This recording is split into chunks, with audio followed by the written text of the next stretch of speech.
Halo teman-teman semua, kembali lagi dengan aku, Pauline Wahyuni. Jadi buat teman-teman yang belum tahu, aku ini adalah seorang penderita asam lambung, MAH, GERD, gastritis yang cukup parah.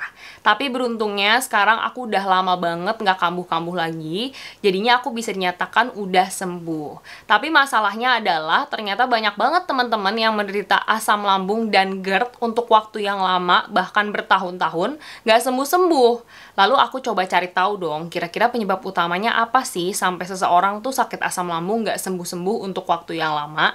Lalu aku ketemu jawabannya. Aku ketemu penyebab utamanya apa aja. Teman-teman makanya harus banget nih nonton video ini sampai habis, karena kalau kalian udah tahu penyebab utamanya, baru kalian bisa dengan mudah menyembuhkan asam lambung kalian. Jadi topik hari ini yang akan aku bahas adalah mengenai 7 penyebab asam lambung nggak sembuh-sembuh. Penyebab pertama adalah tidak pantang makan. Aku tahu banyak orang yang sakit asam lambung dan GERD, tapi mereka itu nggak pantang makan. Jadi mereka hanya mengandalkan obat-obatan yang mereka konsumsi untuk lambung mereka, dan juga mereka hanya berpikir yang penting tidak telat makan.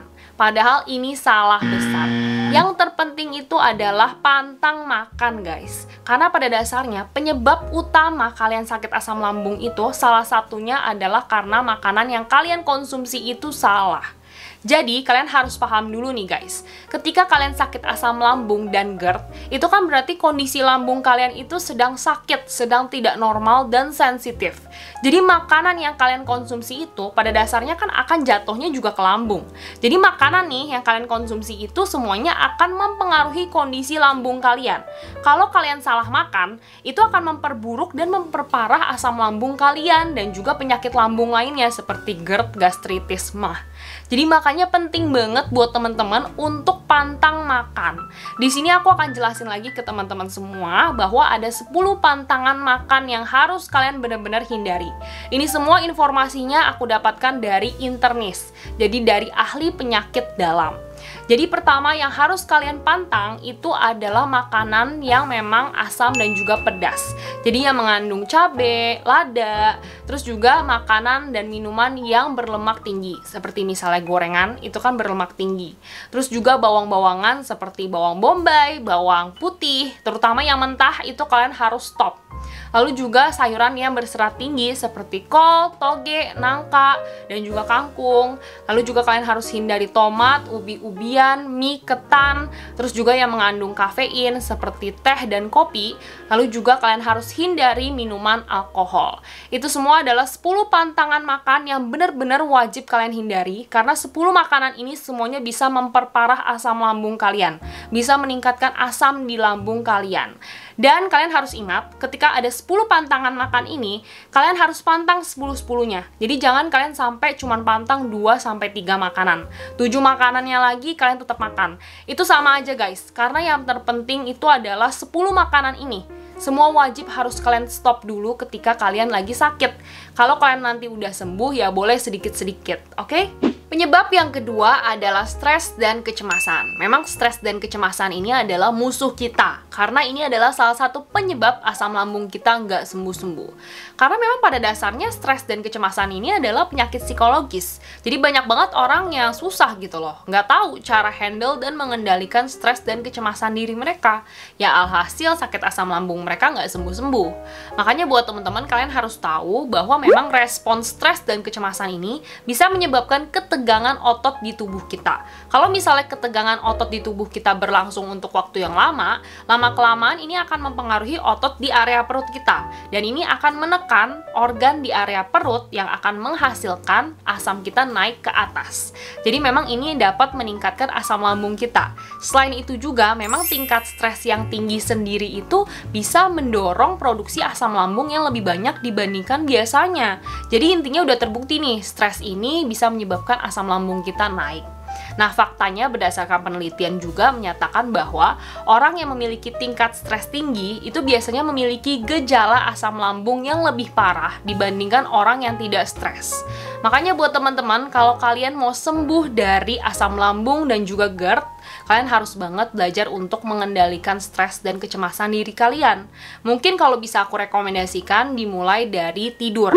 Tidur kalian itu harus cukup dan juga baik.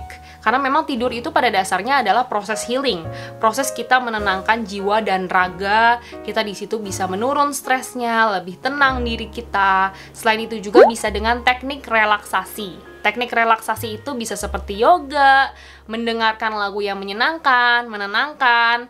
Terus juga kalian bisa dengan teknik tertawa. Tertawa ini adalah pengendali stres yang alami. Jadi kalian bisa tertawa dari misalnya menonton film yang lucu, terus juga berkumpul dengan teman, keluarga, ketawa. Itu semua bisa nolong banget sih untuk menurunkan stres dan kecemasan diri kalian. Kalau kalian udah bisa mengendalikan stres dan kecemasan, aku jamin asam lambung kalian itu pasti akan lebih baik. Jadinya nggak akan semakin parah, tapi mungkin akan lebih menurun. Penyebab selanjutnya adalah posisi tidur yang salah. Jadi banyak orang yang nggak tahu bahwa posisi tidur ini sangat mempengaruhi keadaan naiknya asam lambung kita. Kalau posisi tidur kita benar, asam lambung kita itu bisa kebantu untuk turun. Tapi masalahnya adalah banyak orang yang nggak tahu, jadinya posisi tidur mereka salah dan asal-asalan. Terus jadinya asam lambung mereka naik ketika mereka tidur. Nah inilah yang menyebabkan jadinya asam lambung kalian itu nggak sembuh-sembuh, karena terus-terusan naik ketika kalian tidur. Jadi kalian harus tahu nih guys, kalau posisi tidur yang benar untuk orang yang sakit asam lambung itu adalah posisi kepalanya harus lebih tinggi dibandingkan kaki. Jadi posisinya harus seperti ini guys, ini kepalanya, ini kakinya. Jadi harus miring seperti ini ya. Caranya ya kalian bisa double bantal atau kalian pakai bantal yang gendut yang tinggi biar kepala kalian naik ke atas.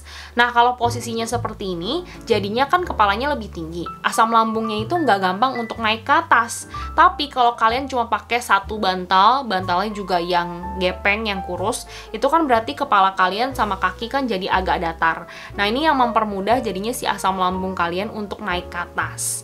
Makanya buat teman-teman lebih baik kalian sekarang betulin posisi tidur kalian. Jangan kalian remehkan posisi tidur ini, karena jujur aku pribadi setelah aku tahu mengenai posisi tidur ini, aku coba kan tidurnya itu double bantal. Ternyata beneran loh, ketika besoknya aku bangun tidur, itu lambung aku jadi lebih enak, jadinya nggak terlalu mual dan juga nggak terlalu mengganjal rasanya.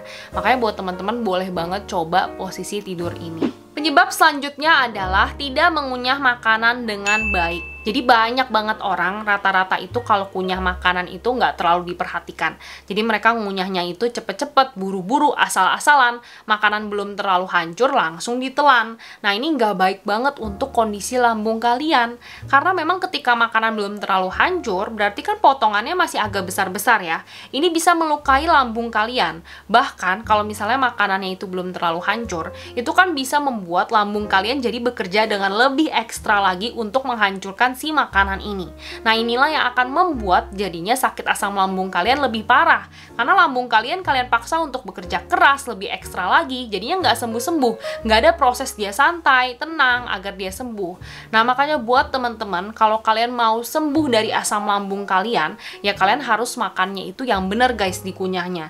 Jadi kunyahnya itu pelan-pelan aja, yang banyak dikunyahnya sampai makanannya hancur, baru kalian telan. Kalian bener-bener harus perhatikan guys, karena kalau misalnya kalian makanannya udah hancur baru ditelan, itu bisa membuat lambung kalian itu jadinya bekerja lebih santai, lebih tenang, nggak stres. Jadinya ada proses dimana lambung kita bisa sembuh.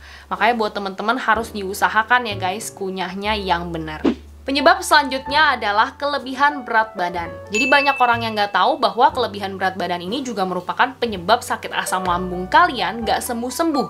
Kebanyakan kan orang taunya adalah sakit asam lambung karena kurang makan, terus juga karena kekurusan, telat makan, dan lain-lain. Nah makanya karena orang nggak tahu ya jadinya banyak orang yang nggak sembuh-sembuh asam lambungnya karena mereka sebenarnya kelebihan berat badan. Kenapa sih kelebihan berat badan ini bisa menyebabkan asam lambung kita nggak sembuh-sembuh? Karena ketika kita kelebihan berat badan, berarti lemak di perut kita juga berlebih. Ketika lemak di perut berlebih, ini bisa membuat tekanan pada area perut. Ketika perut kita udah ketekan, nah ini bisa memaksa dan mendorong cairan lambung kita naik ke kerongkongan. Ketika cairan lambung naik ke kerongkongan, ini bisa menyebabkan GERD, dan juga asam lambung yang tinggi. Makanya kalau misalnya kita kelebihan berat badan ya jadinya nggak sembuh-sembuh asam lambungnya gitu, karena proses ini.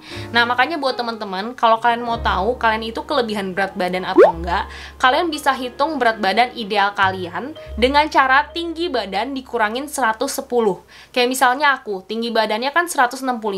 Jadi 165 dikurangin 110 sama dengan 55. Jadi 55 kg adalah berat badan ideal aku. Kalau mau lebih dari berat badan ideal pun harus maksimalnya itu 5 kg. Jadi kayak misalnya aku berat badan idealnya kan 55. Berarti maksimalnya 60, jangan lebih dari 60. Buat teman-teman makanya juga harus dihitung berat badannya biar kalian tahu juga apakah ideal atau enggak. Kalau misalnya ternyata kelebihan, kalian harus coba turunkan berat badan kalian dengan cara yang sehat seperti olahraga, makan buah yang banyak, kurangin konsumsi karbohidrat. Nah, ketika kalian udah turun berat badannya, udah mencapai berat badan ideal, aku jamin itu akan lebih ngefek ke kesehatan kalian dan juga ke lambung kalian. Penyebab selanjutnya adalah makan dalam porsi yang terlalu banyak. Aku paham sih guys, karena aktivitas dan juga kesibukan pekerjaan itu membuat orang jadi nggak banyak waktu untuk makan. Ketika mereka ada waktu, ya mereka langsung makan dalam porsi yang banyak biar nggak lapar-lapar lagi. Tapi ini sebenarnya salah guys, nggak bagus untuk lambung.